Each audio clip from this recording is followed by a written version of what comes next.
BMG წარმოგიდგენთ. Berlinში უმსხვილესი ტურისტული გამოფენა ITB Berlin გაიხსნა ღონისძიების სტუმრებს გუშინ გერმანიის კანცლერმა ანგელა მერკელმა, ბერლინის მერმა მიქაელ მიულერმა და გაეროს მსოფლიო ტურიზმის ორგანიზაციის გენერალურმა მდივანმა ზურაბ პოლოლიკაშვილმა მიმართეს. ანგელა მერკელმა განაცხადა, რომ ტურიზმი ადამიანებს აახლოებს და ქმნის საფუძველს ეკონომიკური ზრდისთვის. ზურაბ პოლოლიკაშვილმა კი მდგრადი განვითარების მნიშვნელობასა და პოზიტიურ ტურისტულ სტატისტიკაზე ისაუბრა. 2017 წელს მსოფლიოში საერთაშორისო ტურისტთა რაოდენობა 7%-ით გაიზარდა და რეკორდულ ნიშნულ 1,3 მილიარდს მიაღწია.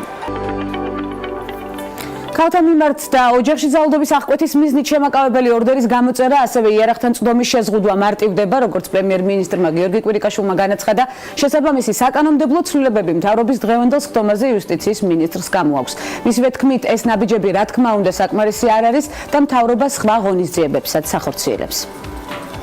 მიმართ და ოჯახში ძალადობის მიმართულებით რეგულაციის გამკაცრება სამწუხაროდ ჩვენს ქვეყანაში არის საკმაოდ არასახარბიელო სტატისტიკა მიმართულებით არის შემაკავებელი ორდერის გამოწერის გამარტივება და ასევე იარაღთან წვდომის შეზღუდვის გამარტივება. მთავარი ცვლილება გაიზიარა მთავრობამ ძალადობრივ დანაშაულებზე პოლიციელს აღარ ექნება ვთქვათ, უფლებამოსილება, რომ მსხვერპლის ნების და მიხედვით გამოსცეს ან არ გამოცეს შემაკავებელი ორდერი, პოლიციელმა შემაკავებელი ორდერის გამოცემასთან ერთად უნდა დაარეგულიროს და თქვას შეეზღუდოს აგრესორს იარაღზე წვდომა. სისხლისამართლებრივი წესით დასჯადი გახდება არასრულწლოვნის პროსტიტუციაში ჩაბმა. საქართველოს შინაგან საქმეთა სამინისტროსა და ამერიკის შეერთებული შტატების სახელმწიფო დეპარტამენტის ანტინარკოტიკული და სამართალდაცვითი პროგრამების საერთაშორისო ბიუროს თანამშრომლობის ფარგლებში მე-7 წელია ტრადიციულად საქართველოში ყოველწლიური 4-დღიანი საერთაშორისო კონფერენცია ქალები პოლიციაში იმართება. კონფერენცია შინაგან საქმეთა მინისტრმა გიორგი გახარიამ გახსნა. კონფერენციაზე ასევე მისასალმებელი სიტყვით გამოვიდა ამერიკის შეერთებული შტატების ელჩი საქართველოში იან კელი. ღონისძიების მონაწილეებმა წუთიერი დუმილით პატივი მიაგეს კახეთის რეგიონში სამსახურეობრივი მოვალეობის შესრულებისას დაღუპული პოლიციელის მაია ჯავახიშვილის ხსოვნას. ღონისძიებას 13 ქვეყნის წარმომადგენელი პოლიციელი ქალი ესწრებოდა მოლდოვიდან, მონტენეგროდან, ალბანეთიდან, ფილიპინებიდან, პაკისტანიდან, ინდონეზიიდან და სხვა ქვეყნებიდან. საერთაშორისო კონფერენცია სამართალდამცველების კვალიფიკაციის ამაღლებას, პოლიციელთა რიგებში ქალის როლის წარმოჩენას და მათი მოტივაციის ამაღლებას ისახავს მიზნად. მოხარული ვარ, რომ ვესწრები ამ კონფერენციის გახსნას. ეს უკვე მესამე კონფერენციაა, სადაც მე ვმონაწილეობ. ფიქრობ, რომ ეს არის ძალიან კარგი გზა და საშუალება საქართველოსთვის წარმოაჩინოს თავისი როლი რეგიონალური პლატფორმისა, საერთაშორისო პროექტებისთვის და ასევე წარმოაჩინოს თავისი ინკლუზიურობა და ღიაობა ქალთა ჩართულობისთვის უსაფრთხოებისა და მშვიდობის პროცესებში. აქ სხვადასხვა ქვეყნებიდან არიან წარმოდგენილი სამართალდამცავი ორგანოს ქალი თანამშრომლები, მოგეხსენებათ მარტია, მოგეხსენებათ ეს არის განსაკუთრებულად მნიშვნელოვანი თვე ქალებისთვის და ამიტომ ყველაფერთან ერთად მოგეხსენებათ, რომ ჩვენ მთავრობაში ვცდილობთ გაწყვეტილების მიღების პროცესში ქალების ჩართულობა იყოს მაქსიმალურად დიდი. ამიტომ მსგავს კონფერენციებს აქვს ძალზე დიდი მნიშვნელობა, ქალთა ჩართულობა არის პრინციპულად მნიშვნელოვანი, ისევე როგორც ქალთა უფლებების დაცვა. ეს საშუალებას გვაძლევს ჩვენ ერთმანეთს გავუსიაროთ ჩვენი გამოცდილება, გავიღრმავოთ როგორც პრაქტიკული, ასევე თეორიული ცოდნა. პოზიტიური ინფორმაცია ვებგვერდმა National Geographic.com-მა საქართველოსთან დაკავშირებით ვრცელი სტატია გამოაქვეყნა, სადაც აღწერილია როგორც ქართული კულტურა, ასევე სამზარეულო და არქიტექტურა. სტატიის ავტორის სტარა იზაბელას თქმით, თბილისი ევროპელ და არა მხოლოდ ევროპელ ტურისტებში თავისი კოკა-კოლის ბოთლში ჩამოსხმული ღვინითა და ანარქიული წარსულით გამოირჩევა, რაც ხიბს ძენს ქალაქს, ასევე მოიხიბლა როგორც ქართული საკვებით, ისე სასმელით. სტატიაში ყურადღება გამახვილებულია ასევე ქართულ პურზეც და აღნიშნულია ისიც, რომ საყიდლებისთვის შესანიშნავი ადგილი მშრალი ხიდია. სტატია სრულდება ძველ თბილისზე საუბრით და ნათქვამია, რომ აქ იდეალურად ერწყმის სხვადასხვა ქვეყნების კულტურა და რელიგია ერთმანეთს. ფაჩრის კინოფესტივალზე 6 ქართულ ფილმს აჩვენებენ. ამის შესახებ კინოფესტივალის ვებგვერდი წერს, გადაწყვეტილება ირანული ფესტივალის საერთაშორისო კომუნიკაციების დეპარტამენტის დირექტორმა ქართული ფილმების ბოლოდროინდელი წარმატების გამო მიიღო.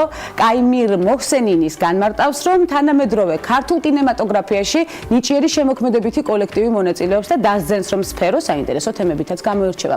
რიგით 36 ფაჯრის კინოფესტივალზე 6 ფილმს შორის 2017 წელს გამოსულ 5, ხოლო 2016 წელს გამოსულ 1 ფილმს წარმოადგენენ. ფაჯრის საერთაშორისო ფესტივალი თეირანში 19-დან 27 აპრილის ჩათვლით ჩატარდება. ლიტვის იუსტიციის მინისტრი მილდა ვანიუტე კორუფციაში ბრალდებების გამო თანამდებობიდან გადადგა. ამის შესახებ მან ქვეყნის პრემიერ-მინისტრთან საულიუს სკვერნიალისთან შეხვედრის შემდეგ განაცხადა. იუსტიციის სამინისტროს აუდიტის თანამშრომლებმა საჯაროდ განაცხადეს, რომ უწყების ხელმძღვანელობა მათ საპატიმრო დაწესებულებების დეპარტამენტში ფინანსური კონტროლის ჩატარებაში უშლის ხელს.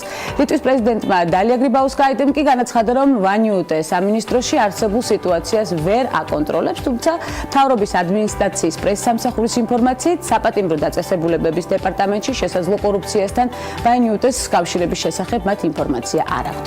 სექსიზმი პირველად გახდა სასჯელის გამოტანის მიზეზი ბელგიაში. ბრიუსელის სააპელაციო სასამართლომ ახალგაზრდა მამაკაცს, რომელმაც ქალ პოლიციელს გენდერული ნიშნით შეურაცხყოფა მიაყენა, 3,000 евро ჯარიმა დააკისრა. როგორც სასამართლოში განმარტავენ, ასეთი განაჩენის გამოტანა პირველად მოხდა. ბელგიაში კანონი სექსიზმის დაუშვებლობის შესახებ ძალაში 4 წლის წინ შევიდა. ის ითვალისწინებს ჯარიმის 500 ევროს სოდონობით. ჯარიმის ოდენობა გაიზარდა, რადგან დამნაშავემ ჩაიდინა დანაშაული საჯარო ადგილას და პოლიციელის წინააღმდეგ, რომელიც თავის მოვალეობას ასრულებდა.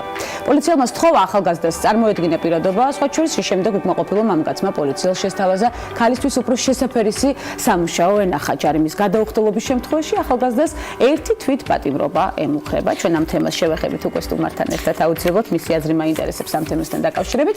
ამასობაში თურქეთში 2018 წლის თებერვალში 47 ქალი მოკლეს. ამ ინფორმაციას არასამთავრობო ორგანიზაცია We Will Stop Femicides პლატფორმა ქვეყნებს, რომელიც თურქეთში ქალთა უფლებებს იცავს. ამავე ორგანიზაციის მონაცემებით იანვარში თურქეთში 28 ქალი მოკლეს. უფლებადამცველების ანგარიშის მიხედვით თებერვალში 47 მოკლული ქალიდან 21 სახლში, 7 ქუჩაში, 3 მანქანაში, 2 კი სამსახურშია მოკლული. ამასთან მსხვერპლთა 26% საკუთარმა მეუღლეებმა მოკლეს. უფლებადამცველი ორგანიზაცია აღნიშნავს, რომ თურქეთში ფემიციდის მაღალ დონესთან ერთად ხშირია ბავშვებზე სექსუალური ძალადობის შემთხვევებიც. ანგარიში მოყვანილი მონაცემების თანახმად 2017 წელს თურქეთში 409 ქალი მოკლეს, 387 ბავშვი კი სექსუალური ძალადობის მსხვერპლი გახდა. ჩვენ ამ თემას არაერთხელ დაუბრუნდებით ქალების ნარატივში. გაეროს კეთილი ნების ელჩმა ანჯელინა ჯოლიმ სექსუალური ძალადობის შესახებ რამდენიმე ათეული საჩივარი მიიღო. ორგანიზაციის კომისარმა დევნილების საკითხში აზიაში, აფრიკასა და ახლო აღმოსავლეთში მდებარე პუნქტებიდან საჩივრები მიიღო სექსუალური ძალადობის შესახებ. აღნიშნული პუნქტები კი სწორედ ჯოლის პასუხისმგებლობაში შედის.